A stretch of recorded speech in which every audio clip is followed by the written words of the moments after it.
De todos los abusos contra los niños, quizás el más repugnante de todos es el incesto. El abuso sexual, las relaciones carnales entre parientes. Es tan viejo como el hombre. Hay relatos de incesto en la Biblia, en Edipo Rey, en 100 años de soledad o en Juego de Tronos. Es el abuso de poder en su definición más cruda y cruel. Una experiencia traumática y dolorosa, como el testimonio de Claudia Cooper, abusada durante años por su papá. En Colombia se debe acabar eso de que la ropa sucia se lava en casa cuando hay sangre, cuando hay un crimen de por medio. Así el victimario sea la persona que más queremos en la vida. El nacimiento de un bebé es el milagro más perfecto de la naturaleza. El llanto, la ansiedad y la ilusión están en las manos de la persona encargada de recibir esa nueva vida, que normalmente es un médico, pero como en Colombia hay lugares en donde no llega la medicina, las parteras son las responsables de dar a luz. En nuestro país hay toda una tradición de partería y son tan importantes que las parteras del Pacífico fueron declaradas Patrimonio Cultural e Inmaterial de la Nación. Así traen los niños al mundo. Blanca Huertas pasó de mirar en la tele sus documentales de naturaleza favoritos a protagonizarlos. Esta colombiana de Boyacá es curadora del Museo de Historia Natural de Londres y se encarga de la colección de mariposas más grandes que jamás haya existido. Ha descubierto 2 nuevas especies y hasta figura en el libro récord de los Guinness por su pasión por estos insectos. En las frágiles alas de las mariposas, Blanca encontró su propio vuelo. Empecemos. El testimonio de Claudia Cooper, una caleña de 53 años, es brutal. Sin eufemismos ni bruma en sus recuerdos de infancia. Llama las cosas por su nombre y describe con toda claridad cómo la sometía sexualmente su propio padre mientras la manipulaba y la confundía hasta la locura. Un incesto que la marcó de por vida. Hay que escucharla para que los niños sepan que existe, que no es correcto, que es un delito. Y es necesario confrontar la intimidad con la justicia, porque hay que denunciar a los depredadores de niños, así sean de su propia sangre. A mí me preocupaba mucho que mis muñecas se dieran cuenta de lo que mi papá me hacía. Era una cosa increíble. Entonces, cuando yo sentía que él iba a llegar a hacer lo que me hacía casi todas las noches, yo corría y buscaba medias y les tapaba la carita a las muñecas para que ellas no vieran lo que iba a pasar. Y escondía mis deditos debajo de las sábanas, como protegiendo una parte de mí. Y ya que no podía proteger el resto, protegía algo. Y siempre me decía a mí misma, calma, calma, va a pasar, ya va a pasar, ya va a pasar. Aunque no entendía muy bien lo que me pasaba. No entendía nada, solo sentía vergüenza y dolor.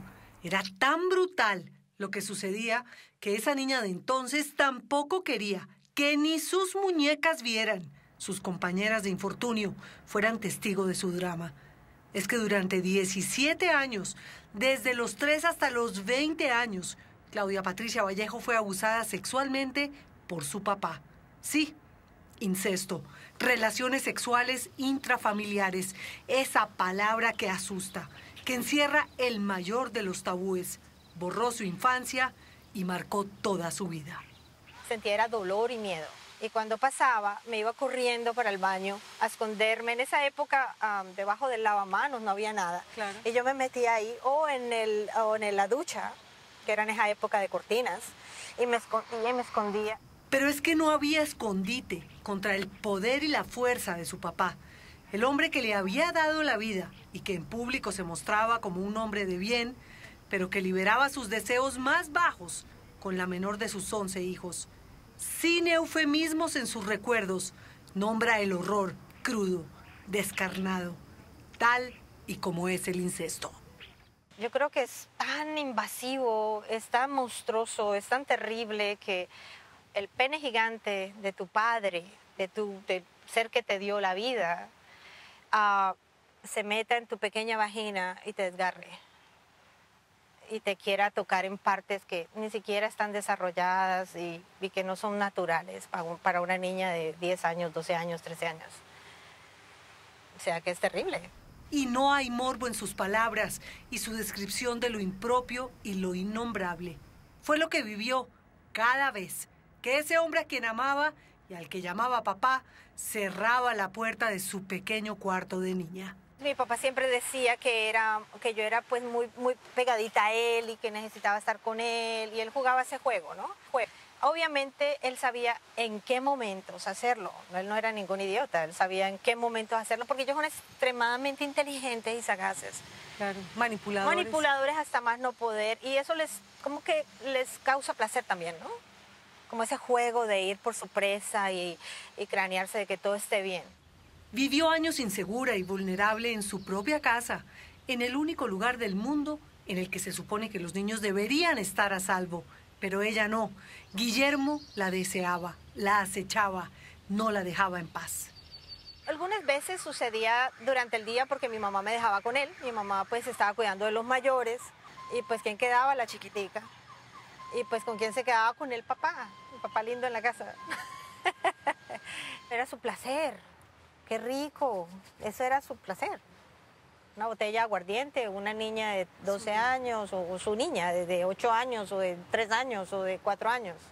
Creció con los miedos de la infancia agazapados, con una mezcla de emociones que iban entre el afecto y el miedo, entre la culpa y la vergüenza.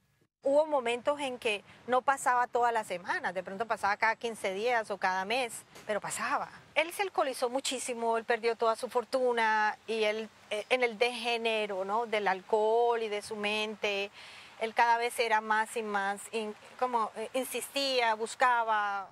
Es que en esas relaciones innombrables, el adulto es el que maneja los hilos de ese corazoncito infantil completamente confundido. Cuando tenía 12, 13 años me dejaron por primera vez salir a jugar con mis amiguitos. Y lo primero que yo hago es decirle a mis amiguitas: y tu papá te hace esto y esto y esto. Y todo el mundo: no, aléjate. ¿Quién eres? Para mí eso era algo con lo que yo había crecido. Y que eran las caricias de padre. Pero, como toda persona que ha sido usada, la culpa es mía. El abuso infantil es un crimen repugnante.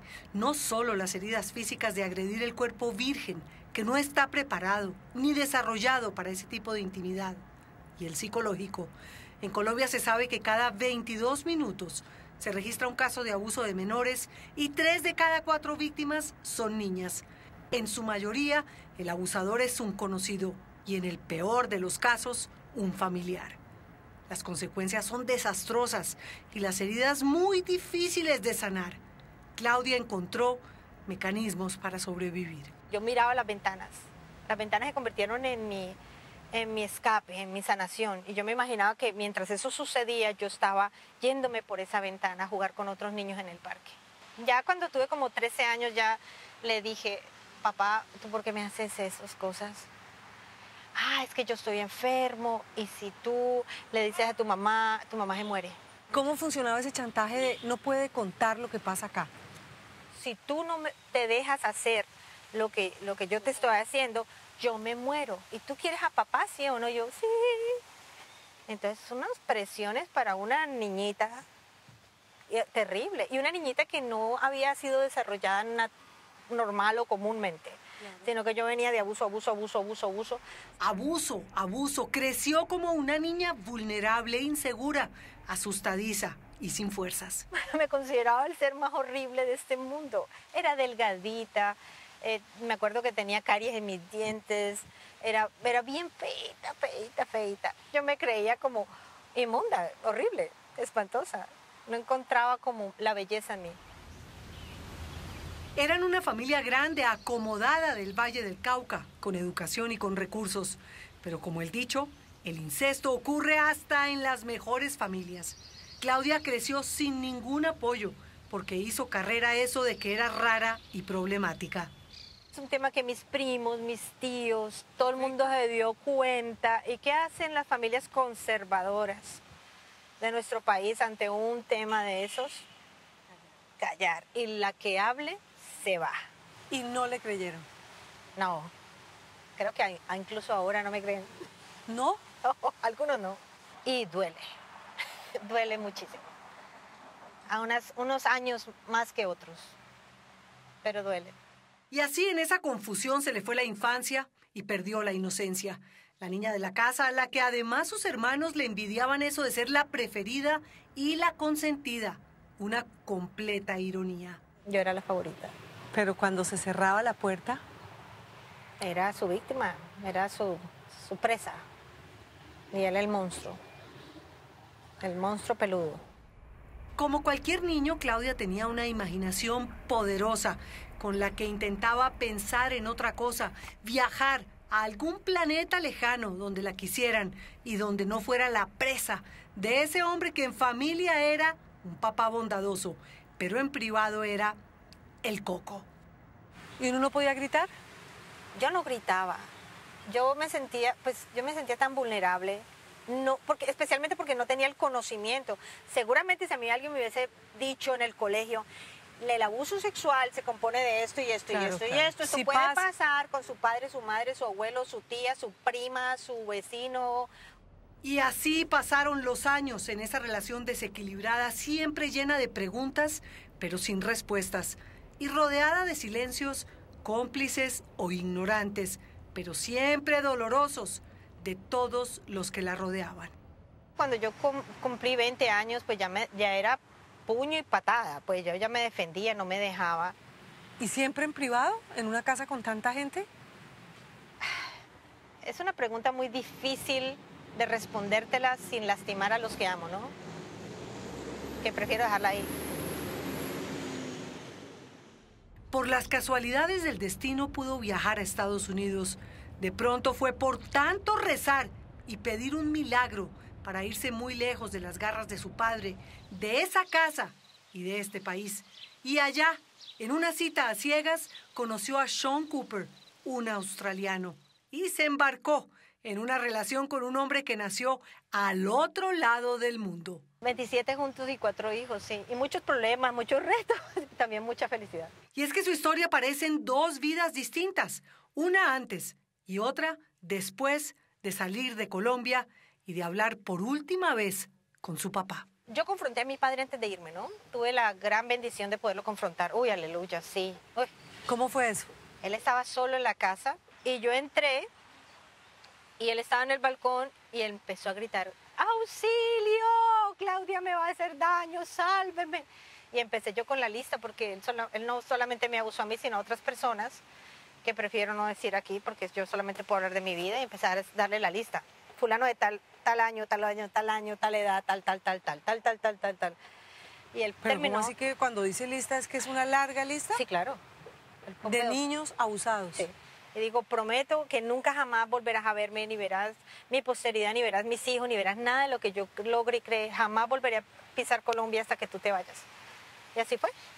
Y me fui para Estados Unidos y ¿Y él le pidió perdón? no, nunca. ¿Ni en el llanto? No, nunca. Y así fue, nunca más. Guillermo, su papá, murió de viejo a los 81 años y ella, en cambio, revivió, volvió a nacer, aprendió inglés, estudió comunicación social y literatura inglesa, recibió ayuda de especialistas, hizo su propia familia y sanó. Fue todo un proceso de retos, cambios, de reestructurarme muchísimas veces, de perdonar muchísimas veces, de autoperdonarme, de perdonar a mi padre muchísimas veces, muchas terapias. ¿Y eso quiere decir que puede tener uno una sexualidad sana después de haber vivido eso? Te mentiría si te digo, oh sí, tranquila, no hay problema, no hay ningún problema. No, pues eso es un proceso de perder el miedo, un proceso de autodescubrimiento sexual, porque pues uno, por el hecho de que uno es abusado sexualmente, no quiere decir que uno se vuelve un experto en el tema. Yo, gracias a Dios, tuve a Sean, que él tuvo mucha paciencia conmigo, muchísima paciencia.